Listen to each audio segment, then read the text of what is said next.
Já mergulhou a 5 metros, 10 metros, 20 metros? Não. Mas existe algo lá. Eu fico maravilhado quando vou para o mar. Eu fico olhando aquele horizonte lindo, nivelado, e imaginando o quão grande, o quão espetacular está debaixo daquilo que eu não consigo ver. Tem muita coisa que você ainda não conheceu de Deus, porque você não consegue enxergar na superfície.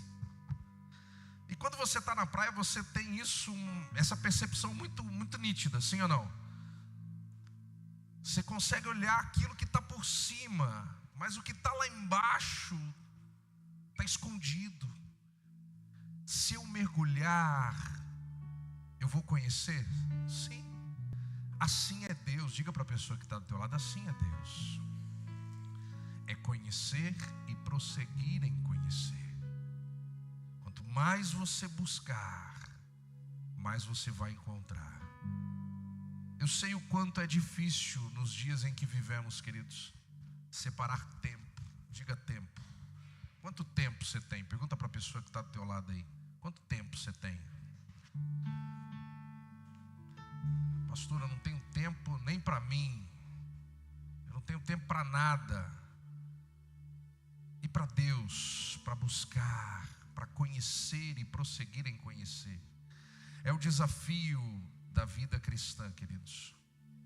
E eu estou falando da vida cristã, não da vida religiosa. Vida religiosa é isso aqui, ó. Você vem aqui e você é um religioso, porque você está inserido numa religião. Mas vida cristã é uma vida ativa. Diga comigo, ativa. Então eu preciso agir de maneira ativa. Tá tudo bem aí, santo? E essa palavra, ela é poderosa. Alguém não tem Bíblia aqui? Você não tem Bíblia, querido? Nenhuma. Próximo culto. Não vou te dar a minha, porque essa aqui, ó, é uma das minhas queridas. Cadê a pastora? Está lá dando aula? Próximo culto, você vai ganhar uma Bíblia linda. Amém? Eu não admito nenhuma pessoa entrar nessa igreja e não ter uma Bíblia. Vai sair daqui com Bíblia. Amém? E você vai usar. Diga para a pessoa que está do teu lado: você usa a sua Bíblia? Vou desafiar um pouco mais. Você usa a tua Bíblia tanto quanto você usa o teu celular? Seja sincero. Ixi, pastor. A gente usa muito celular hoje, né? Para ir no banheiro precisa de celular? E por que você leva?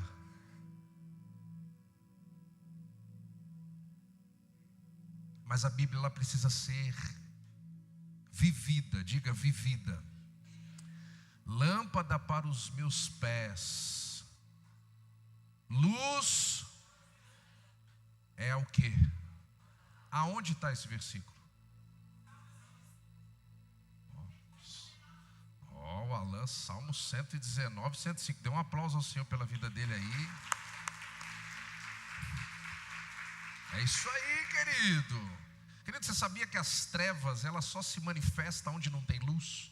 Você sabia disso? Sabia que trevas não existe? Apaga as luzes aí, dá para apagar? É rápido? Não vai demorar, apaga tudo. Não dá para eu falar assim, liga as trevas. Dá para eu falar assim, liga a luz aí, Tiago. Liga a luz. Ó, ligou. Quando você olha para Gênesis 1, a Bíblia diz: havia trevas sobre a face do abismo, e Deus disse: haja luz.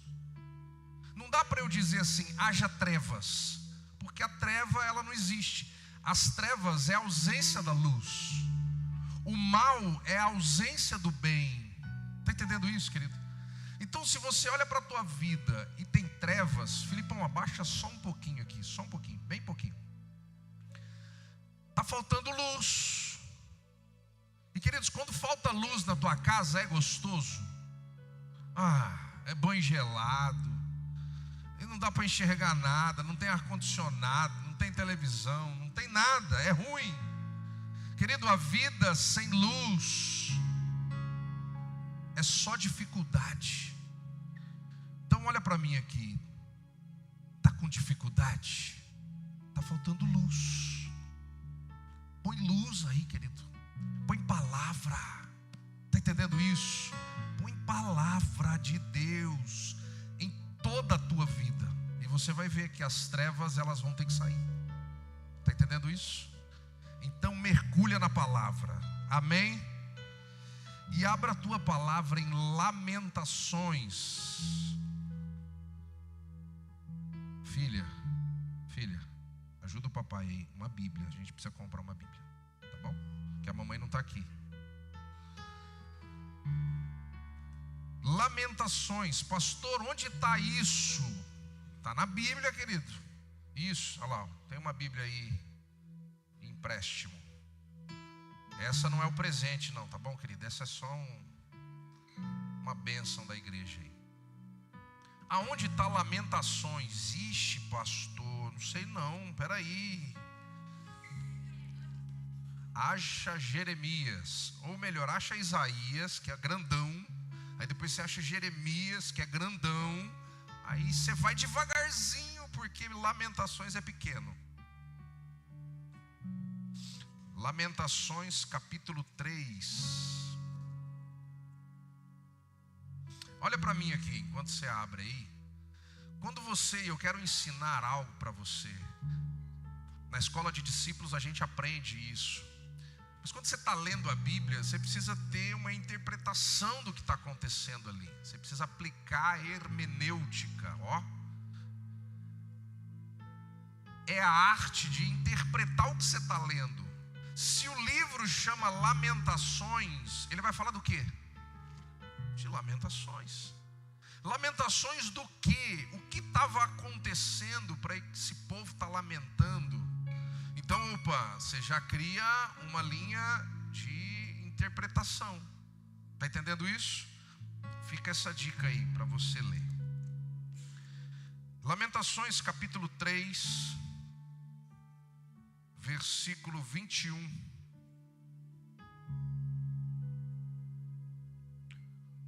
Todavia lembro-me também do que me pode dar esperança. Deixa esse versículo aqui. Tem uma outra versão que diz assim: quero trazer a memória. Diga comigo, quero trazer a memória. Mais uma vez, quero trazer a memória o que me traz esperança. Graças ao grande amor do Senhor, que não somos consumidos, pois as suas misericórdias são inesgotáveis, renovam-se a cada manhã. Grande é a sua fidelidade. Nessa versão minha aqui, diz o que eu falei para você. Quero trazer à memória o que me pode dar esperança.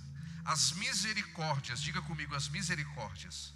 As misericórdias do Senhor são a causa de não sermos consumidos, porque as suas misericórdias não têm fim, renovam-se cada manhã. Grande é a tua fidelidade. Vamos orar. Pai, obrigado a Deus por sabermos que não somos dignos, mas a tua misericórdia se renovou sobre as nossas vidas nesse dia, e nós estamos aqui pelo teu amor, pela tua graça e também pela tua misericórdia. Que o Senhor fale conosco nessa noite, que essa palavra encontre morada no nosso coração, que essa palavra ela se torne vida na nossa direção e nos posicione no centro da tua vontade, Pai. É o que queremos, ser tratados, sermos trabalhados pelo teu falar e pelo teu agir nessa noite. Fale conosco em o nome de Jesus. Você pode dizer amém? Como eu disse, queridos, essa declaração, ela não nasce no meio de um tempo de glória de Israel. O profeta a qual é atribuído aí esse livro, Lamentações, é o profeta Jeremias, que é o profeta que escreveu o livro anterior aí a Lamentações. Ele é um profeta de Deus. E ele estava vendo Israel viver um dos piores momentos da história. Lamentações foi escrito, queridos, no meio de lágrimas, no meio de dor. O povo estava sofrendo demais. Está muito alto aí? Tá bom aí? Felipão, para mim tá alto. Tá bom? Tá alto? Tá alto, Felipão. Aí, ó. Para mim também tá alto. Abaixa um pouco aí. Senão vai ter que comprar um aparelhinho pro Gi. Já demos o óculos, vou deixar ele surdo. Tá bom aí? Melhorou? Então, eles estavam sofrendo, queridos, passando por um momento muito difícil. E talvez isso não seja muito diferente do que você está vivendo. Você está enfrentando problemas, você está passando por situações complicadas na tua vida, na tua casa, na tua família. Você olha para o lado e você, meu Deus, será que é o meu fim? Será que não tem mais jeito? E aí Deus vem com essa palavra hoje. Coloca o tema aí para mim, por favor. Diga comigo: misericórdia. Quando Deus não desiste de nós. Esse texto é muito profundo. Misericórdia, querido, vem de duas palavras: miser, de miséria, e córdia, de coração. O texto é muito direto. As misericórdias do Senhor são a causa de não sermos consumidos. Ou seja, se não fosse esse atributo de Deus, eu e você não estaríamos aqui. Diga para a pessoa que está do teu lado aí: sem Deus nós estaríamos fritos. Se não fosse a misericórdia de Deus. Então miséria, córdia, coração. Deus, em seu infinito amor, colocou o coração dele na nossa vida miserável de pecado. E isso é a causa de nós não sermos consumidos. Deus olhou para mim e para você e Ele não desistiu de nós. Mesmo nós estando afundados em um pecado que nos levaria à morte, ou nos leva à morte, Deus nos amou. Aumenta aqui agora um pouquinho. E para viver e para entender isso, querido, que Deus não desistiu de você, você precisa trabalhar a mente. Talvez você conheça alguém que precisa dessa misericórdia. E a primeira coisa não é tentá-la convencer que ela está afundada, que ela não tem mais, é convencer ela de que Deus não desistiu dela, mesmo no estado em que ela se encontra. A primeira batalha a ser vencida para ser alcançado pela misericórdia de Deus é na mente. O profeta diz algo: quero trazer à memória o que me traz esperança. Por que isso, queridos? Porque o povo estava ali olhando para a dor, olhando para o lamento, olhando para a dificuldade, olhando para a cidade destruída. Jerusalém tinha sido invadida pelo rei Nabucodonosor. Rei da onde? Nabucodonosor era rei de que país? Da Babilônia. Babilônia é Irã, querido. Por que Irã quer destruir Israel até hoje? Isso vem lá de trás. Então a cidade estava destruída. O primeiro templo, o templo de Salomão, foi destruído. Era o centro do judaísmo. Estava tudo destruído. E o que esse povo fazia? Eles só lamentavam. Eles só choravam. Eles só sentiam uma dor profunda. E aí Deus vem com essa palavra através do profeta: quero trazer à memória o que me traz esperança. Ei, olha para mim aqui. Você ficar olhando para o problema que está à tua frente não vai te dar esperança. Você ficar olhando para a situação complicada em que você se encontra, isso não vai te dar esperança, isso vai te trazer uma angústia.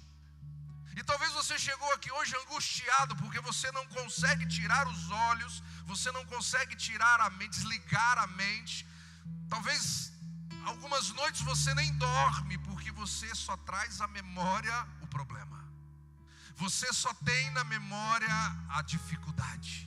Você só consegue pensar na impossibilidade. A tua mente já está pensando que isso vai acontecer, aquilo outro, e aquilo outro, e não tem mais jeito, acabou, é o fim.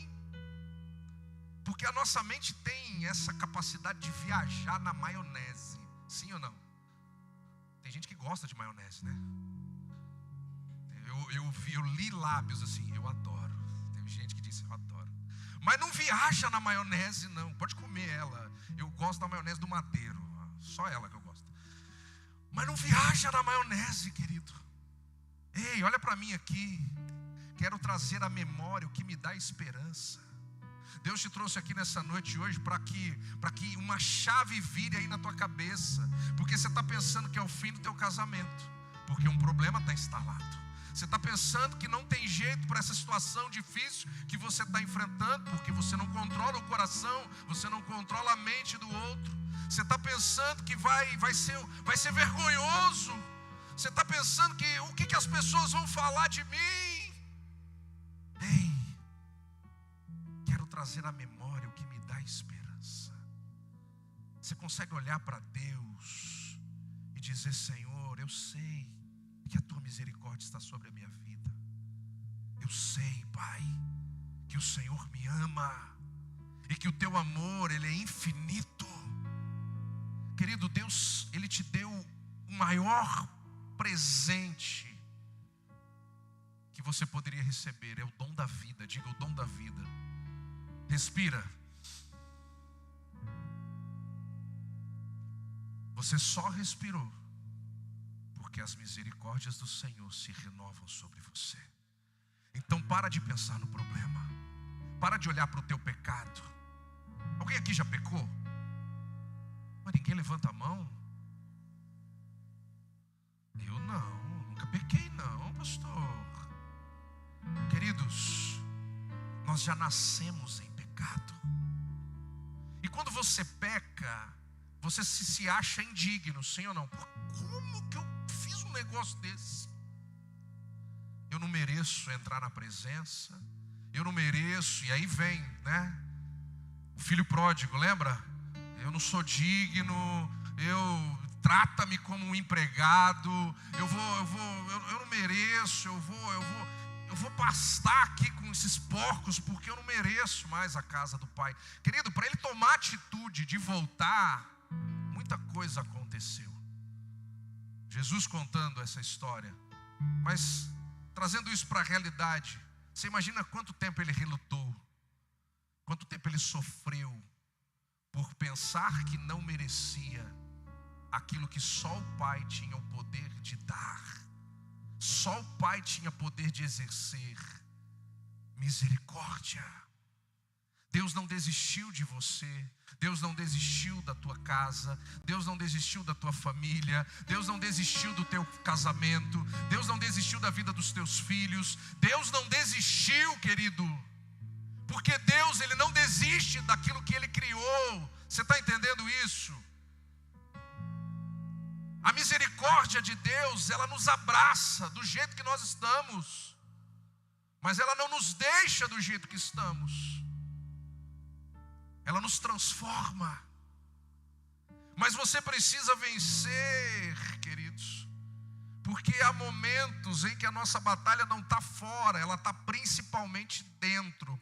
Você fica se lembrando das perdas, você fica se lembrando dos erros, você fica se lembrando das palavras que te feriram, você fica se lembrando dos fracassos, você fica se lembrando que tudo deu errado e quantas vezes você tentou e não conseguiu.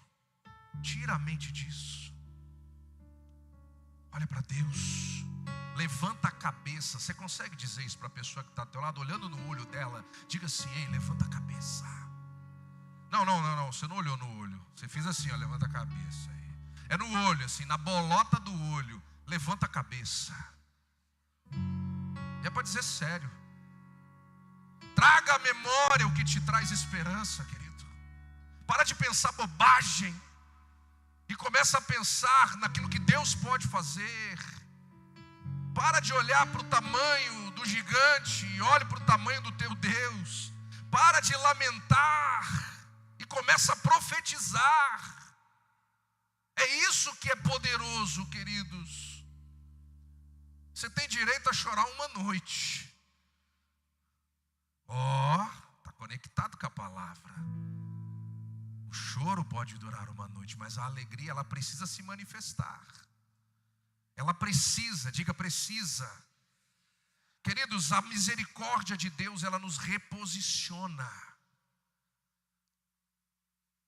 Pedro, ele pecou diante de Jesus. Ele disse: Senhor, eu jamais te negarei. Senhor, se for preciso, eu darei a minha vida por ti. E o que aconteceu quando Jesus foi preso, queridos? Aquele que havia prometido morrer por Jesus foi capaz de negá-lo 3 vezes. E aí eu fico pensando, e o versículo lá de Lucas 22, 61. Então, voltando-se, o Senhor Jesus olhou fixamente para Pedro. Jesus estava preso e ele vê Pedro de longe. E eu imagino Pedro saindo daquele lugar, cabisbaixo.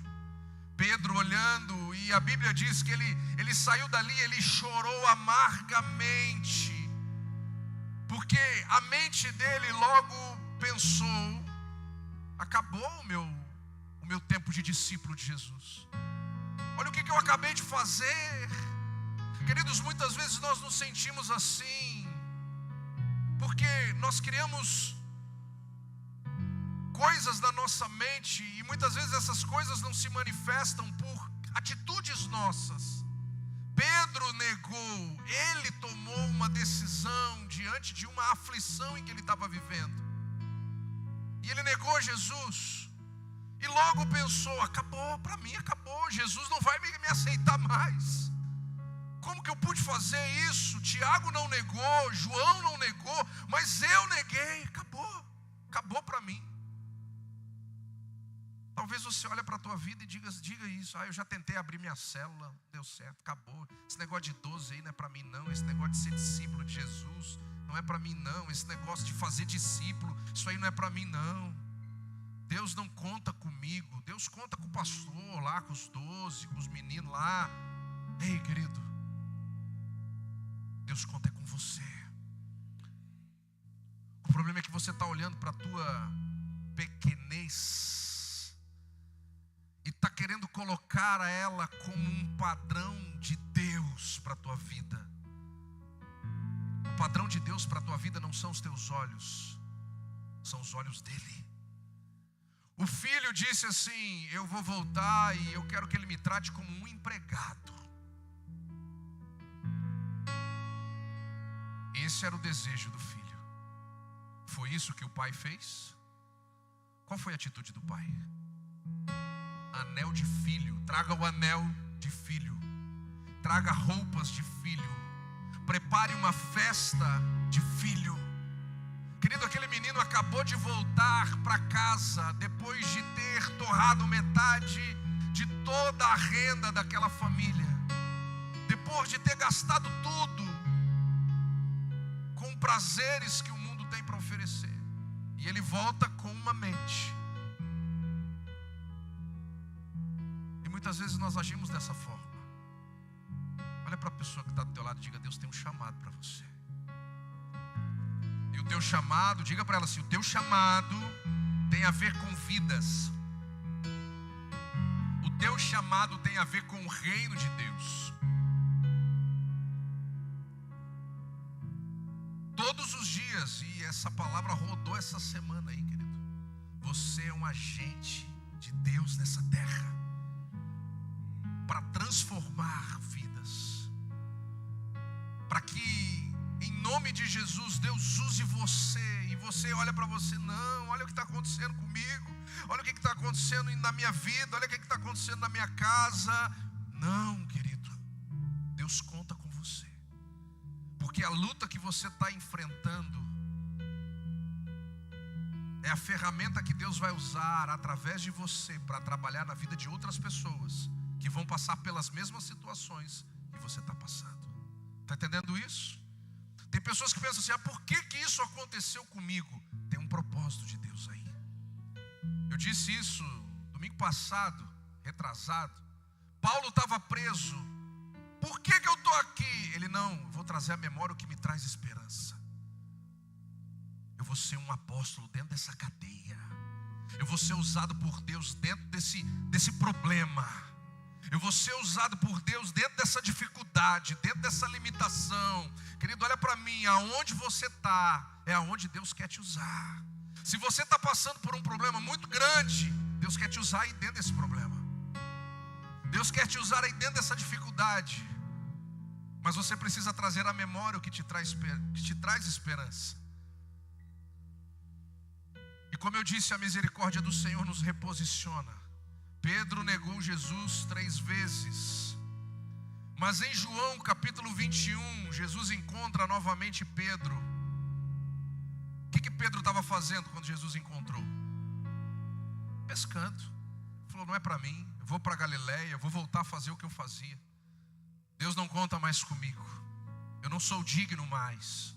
Eu errei. Eu não mereço mais. Jesus vai lá onde ele está. Jesus vai lá. Pedro, tu me amas? Jesus não chegou acusando. Ô Pedrão, você deu mancada comigo, hein? Rapaz, te dei tudo, olha o que você fez. Jesus faz isso, queridos? Não. Jesus nunca vai jogar nada na tua cara, porque Ele te ama. Está entendendo isso? Ele vai lançar amor na tua direção. Ele olha para Pedro e diz, tu me amas? E quando ele pergunta isso 3 vezes, ele dá uma missão para Pedro. A misericórdia do Senhor, ela te reposiciona na direção de uma missão. Deus tem uma missão para você. Está entendendo isso? Apacente as minhas ovelhas. Mas Senhor, eu neguei. Pedro, cuide das minhas ovelhas. Senhor, eu não sou digno. Pedro, tu me amas? Eu te amo, Senhor. Apacenta as minhas ovelhas. Querido, Deus reveste, Jesus reveste Pedro de misericórdia e dá uma missão para ele. Jesus perdoou o teu pecado para te dar uma missão. As misericórdias do Senhor, querido, ela nos vê quando os outros enxergam em nós culpa. Os outros todos enxergavam culpa, ele negou, mas Jesus enxergou um propósito. Diga comigo, Jesus enxerga propósito na minha vida. Talvez você enxergue culpa, eu não sou digno, eu não mereço. Jesus não enxerga isso. Jesus enxerga o propósito que há em você. Porque a misericórdia nos vê quando os outros só enxergam em nós culpa. João capítulo 8, Jesus também vai narrar uma história de uma mulher que a Bíblia não dá nem o nome dela. A Bíblia trata ela de a mulher adúltera. Todos olhavam para ela com o dedo. Jesus olhou para ela com um propósito. Jesus olhou para ela com amor. Queridos, isso significa que Jesus aceita o pecado? Não. Ele olha para aquela mulher e para a multidão que estava ali e diz: quem não tem pecado, atire a primeira pedra. E a Bíblia narra que todos começaram a sair.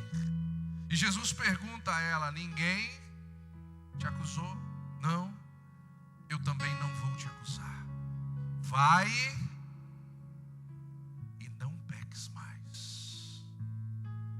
Diga comigo, a misericórdia do Senhor me dá destino. Jesus olha para aquela mulher e fala assim: a partir de agora, a tua vida é longe do pecado. A partir de agora, a rota é oposta ao pecado.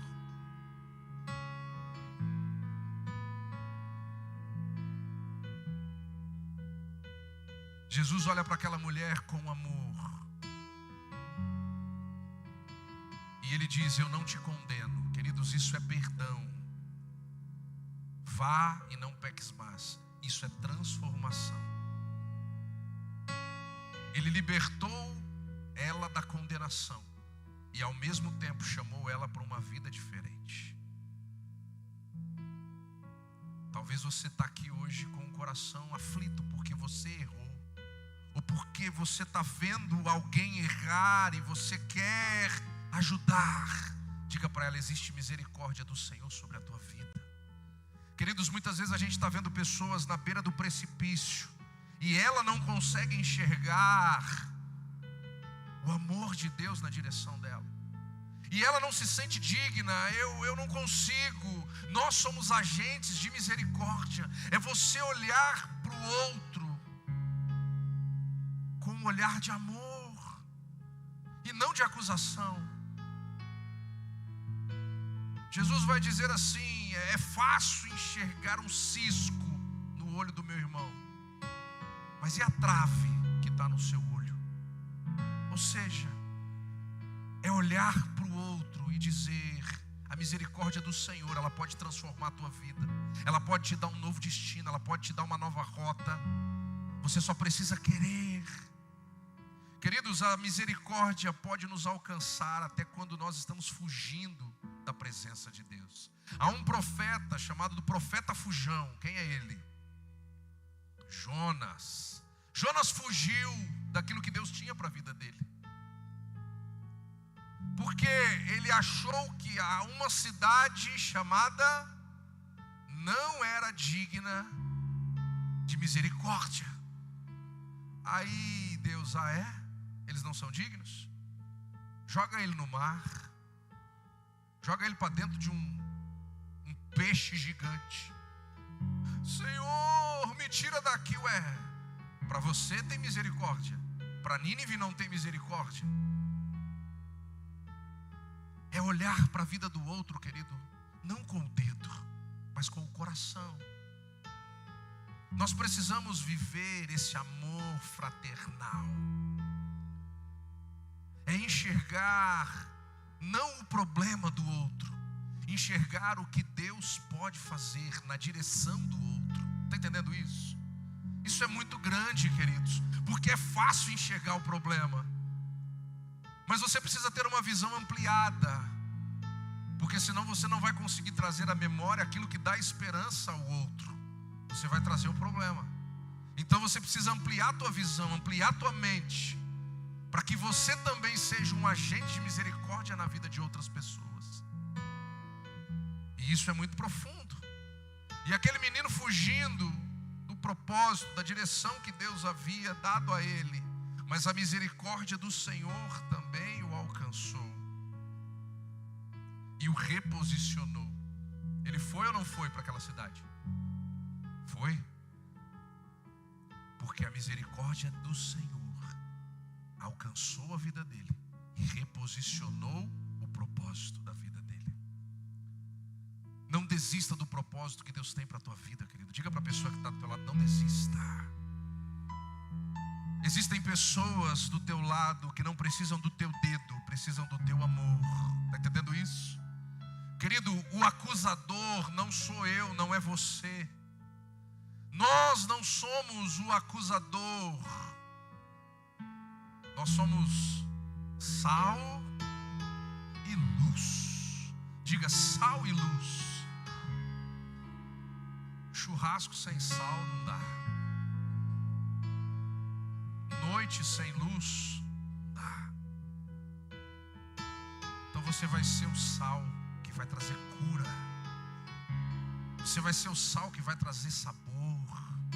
Você vai ser o sal que vai fazer a diferença na família, na vida, na casa, no casamento.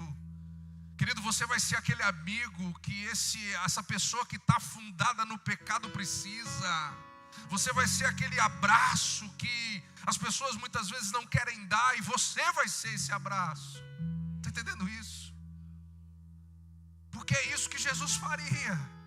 Jesus olha para um homem que a sociedade não queria a presença. Zaqueu era ladrão, Zaqueu usurpava o povo. Jesus olha e fala assim: hoje eu vou na tua casa.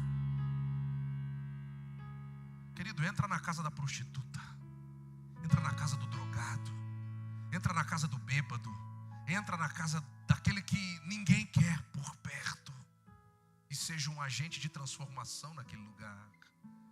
Leve a misericórdia do Senhor até aquele lugar. Você conhece a história. Jesus entra na casa de Zaqueu, e quando ele sai até música, né? Entra na minha casa. Saiu dali um homem transformado, não porque Jesus o acusou, mas porque Jesus o amou. Está entendendo isso? Querido, se não fosse esse amor, nem eu e vocês estaríamos aqui, porque nós não merecemos. Nós não somos dignos, mas a misericórdia nos recebe de volta, como filho que é recebido de braços abertos pelo Pai. O Pai recebeu não como um empregado, mas como filho, querido. E sabe o que é lindo? Essas misericórdias se renovam todas as manhãs. Diga, é toda manhã. Isso não é um aval para você viver uma vida de libertinagem e de pecado, não. Isso é uma porta à disposição para todos aqueles que precisam. Está entendendo isso? E elas se renovam, porque Deus é um Deus de novidade. Deus ainda está disposto a trabalhar em nós aquilo que precisa ser trabalhado, querido. Você que talvez quer casado, muitas vezes você olha para a tua esposa e você não tem misericórdia. Você é duro, você é rude. Você olha para o teu esposo e você muitas vezes não tem misericórdia, porque você não se coloca no lugar do outro. E você fere, você machuca, e você traz mais dor. Mas olha para mim, as misericórdias dentro da sua casa também precisam ser exercidas todos os dias, todas as manhãs. Se alguém errou com você, exerça misericórdia. Coloca o coração na miséria, no problema, na dificuldade do outro. E você vai ver que a tua casa será uma casa de paz. Diga paz. E para fechar, querido, a maior expressão de misericórdia na nossa direção é Jesus. Efésios capítulo 2, coloca para mim esse texto aí. Versículo 4, Efésios 2, 4. Olha o que esse texto diz. Todavia Deus, por ser rico, diga rico. Tem alguém rico aqui, querido? Profetiza aí, amém. Rico é ter abundância. Por ser rico em misericórdia, por causa do teu grande amor que nos amou, deu-nos a vida com Cristo, quando ainda estávamos mortos nas transgressões. Pela graça vocês são salvos. A expressão maior de misericórdia é Jesus. Jesus é a chave. Diga, Jesus é a chave. Diga mais forte, Jesus é a chave. Jesus é a chave, queridos. Eu e você nascemos com uma raiz na nossa vida. E se não é Jesus, a expressão do amor, da misericórdia de Deus, nós não teríamos acesso ao Pai. Você precisa levar Jesus para todas as pessoas que não conhecem a grandeza dessa misericórdia. Você precisa levar Jesus de maneira muito presente, diga presente, para dentro da tua casa. Porque, queridos, sem ela não há vida. Sem ela não há esperança. Porque o pecado está aí, mas a vida está em Cristo. A misericórdia está em Cristo. A graça está em Cristo. Então eu preciso todos os dias, Senhor, me perdoa. E obrigado pelas tuas misericórdias. E traga à memória não o erro, traga à memória a vida. Traga à memória não o problema, traga à memória a solução. Traga à memória não a morte, traga à memória a vida. Traga à memória a esperança. Libere uma palavra de vida. Olha para mim aqui, eu quero te desafiar a liberar uma palavra de vida em alguém que está rodeado pelo pecado. Porque é nítido muitas vezes, quando a gente olha para alguém, você bate o olho, você já, meu Deus, que vida, né? Ontem nós fomos no shopping, meu Deus, meu Deus. Você olha para o lado, você olha para o outro, todo lugar que você olha. Libere uma palavra de vida sobre alguém que está envolvido pelo pecado. E se essa pessoa é você, eu quero declarar essa palavra sobre você. Deus tem um novo tempo para a tua vida. Deus tem algo novo para você. A misericórdia do Senhor, ela é a causa de você estar vivo. Da minha vida, de eu estar aqui, querido, eu não mereço estar aqui. Está entendendo isso? Eu não sou melhor do que você. Talvez eu seja pior do que você. Eu não mereço estar aqui. Mas as misericórdias do Senhor, elas se renovam. Está entendendo isso? Não se ache imune. Não se ache não necessário. Porque o pecado está à porta, querido. Todos os dias. E muitas vezes nós não nos damos conta do que nós estamos vivendo. Mas Deus hoje vem com misericórdia. Você pode dizer amém? Dá um aplauso ao Senhor. Se coloque de pé, por favor.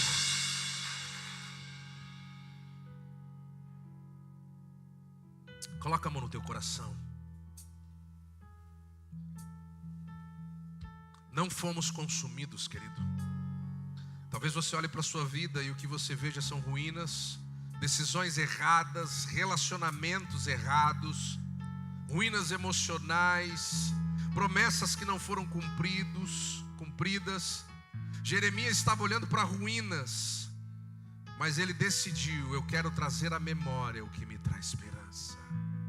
Nessa noite, em nome de Jesus, eu quero que você saia daqui hoje com um coração leve, com uma mente leve, porque o fardo de Jesus é leve. Jesus disse: vinde a mim. É por isso que você está aqui, querido, é por Ele. Porque dele, por Ele, para Ele. Você não está aqui porque você veio trabalhar. Você não está aqui por causa de mim, da pastora. Você não está aqui por causa da tua posição. Você está aqui porque você é dele. Porque dele, por Ele, para Ele. Então, em nome de Jesus, fecha os teus olhos aí. O que vem à tua memória? É a dor?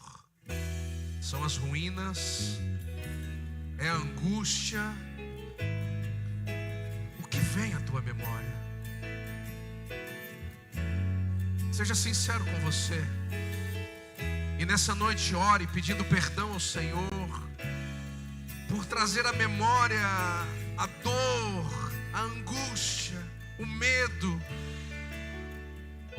Oh Espírito Santo, coloca a mão no teu coração. Faça desse momento a tua oração, querido. Estou só. Peça ao Senhor. Posso ouvir a tua voz. Meu coração é teu. Faça disso a tua oração. Quero em teus braços descansar. Diga isso. Sou teu filho E é bom estar contigo como filho Ele está aqui. que sente a presença do Pai ao seu redor.